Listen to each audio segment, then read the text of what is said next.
With the Steel Ball Run anime on the horizon, people are once again asking the most important JoJo's Bizarre Adventure question. What's the best watch order? Since Part 7 is often treated as a reboot, people are understandably wondering if they can skip everything before it and just start here. And to that I say, just watch Parts 1 to 6 in order, man. But that's boring! Today, I want to take a look at the single worst possible JoJo watch order. One that only uses canon material, doesn't skip a single part, and still manages to completely destroy any comprehension of the story. Which, if you're the average JoJo fan, you already didn't have. Here's the list. Wait, it's all redacted? Silly Justice Department. Before we start, I want to lay some ground rules, because this isn't just an elaborate troll. Number 1. Canon material only. Sorry Metamorphosis fans, but no Josuke ending here. 2. No fanfics, novels, live action, or non-canon spin-offs. So no live action Part 4 movie or Rohan TV drama here.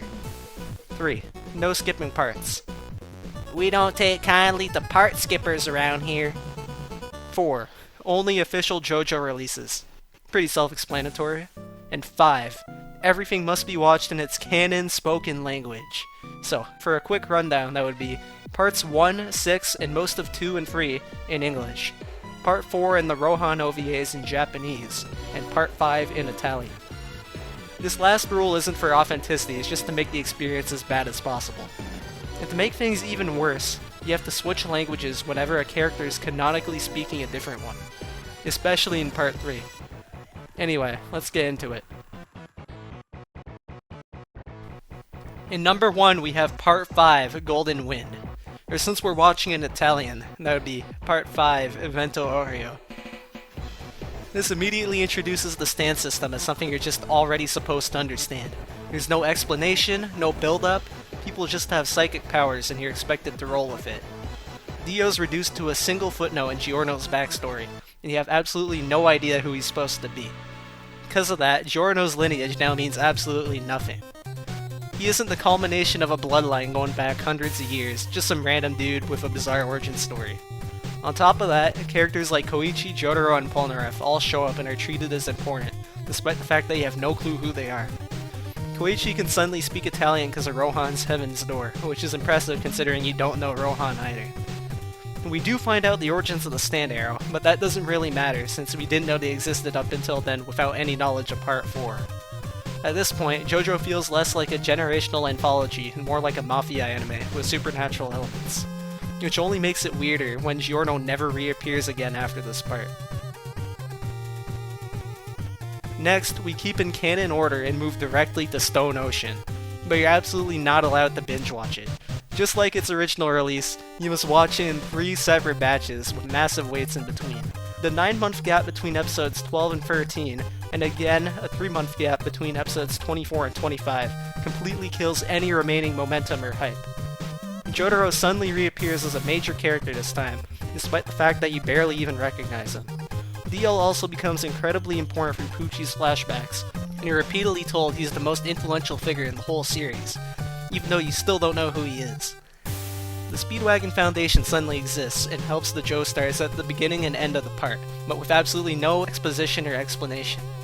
You're introduced to multiple sons of Dio, just like Giorno, right before the universe resets and the story ends anyway. You're told that everything matters, but you just have zero context on why. Release Steel Ball Run weekly! After the apocalypse and reset of the universe, we immediately lower the stakes and slow everything down with fuss-spoke Kishibe Rohan. Rohan was briefly mentioned once in Part 5 and once at the end of Part 6, so by this point, you're led to believe that he's one of the most important characters in JoJo history. He's not. Instead, you're dropped into a short episodic slice-of-life series where Rohan just kinda exists and causes problems. The universe just ended and now you're watching a random manga artist's, adventures. Bizarre adventures. Just as you get accustomed to Rohan's existence, we jump straight into the JoJo lands, specifically chapters 2 to 5. This leads you to falsely assume that the universe rebooted because of Made in Heaven, and that this story is a direct continuation of that event. Rohan then appears again, reinforcing that assumption even further. you're introduced to Jodio Joestar with absolutely no context, no Part 7 or 8, nor any explanation of what a Joestar even is, and no reason to believe the characters introduced here even matter.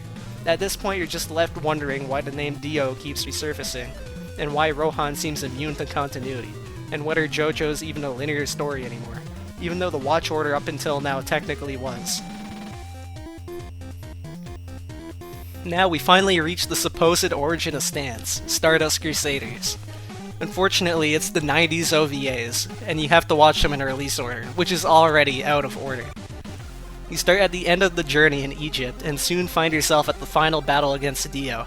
You suddenly learn that he is a vampire at the last second, with absolutely no explanation as to why. Only after this do you go back and watch the journey leading up to that point. And Jotaro is finally introduced as a protagonist, along with his grandfather Joseph Joestar, a character you didn't even know existed until this part.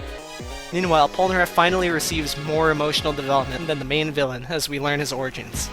Stans are finally explained here, long after they stop being confusing. Does the OVA even have French and Arab dubs to fully respect the language rules? Whatever, just make them yourself. This is where everything should finally make sense. This is where Dio's origins are finally explained, the Joestar bloodline is established, and the foundation of the entire series is laid out. Except you can't watch it! The Phantom Blood movie is almost completely lost media, despite being released in 2007 for fuck's sake, with only partial clips surviving. As a result, you're just completely robbed of Dio's origins, leaving them incomplete. Most key story beats are missing, and Jonathan Joestar stops being a character and starts being a myth. The foundation of JoJo's Bizarre Adventure, possibly the most important part story-wise, completely ruined and unexplained. And now, Rohan is introduced for the third time. This time as a cartoonishly hostile antagonist, stealing Koichi's memories for manga research. You finally get context for Rohan and Koichi's relationship and expect them to be super important, but still don't really understand who Joseph is, which makes Josuke's importance feel strange at best. Jotaro appears again somewhere in the middle of his life, his story completely out of sequence, and this even extends to the stand arrows, which we've already seen in action in Part 5. At this point, Diamond is Unbreakable feels more like an unnecessary, extended flashback when watched in this order, instead of the fun side story it really is in the actual show. And finally, you end with Battle Tendency. When Joseph Joestar's origin story is explained after you've already seen his entire life play out. You finally learn why Dio became a vampire, despite the fact that Dio himself isn't even present in this part, and he's replaced by the Pillar Men. You thus know nothing about the Stone Mask. Hamon is introduced as a brand new power system in the series you thought was exclusively about stands, which are now completely absent.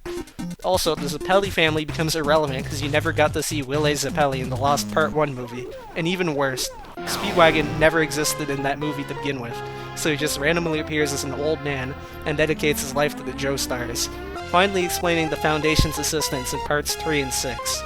There's no tension, no mystery, and no stakes, because you already know exactly what happens to Joseph in the end anyway.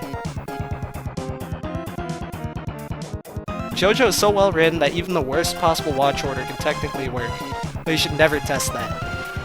If you could make this list worse without breaking the rules, let me know. Anyways, like and subscribe, and don't watch JoJo like this. Please.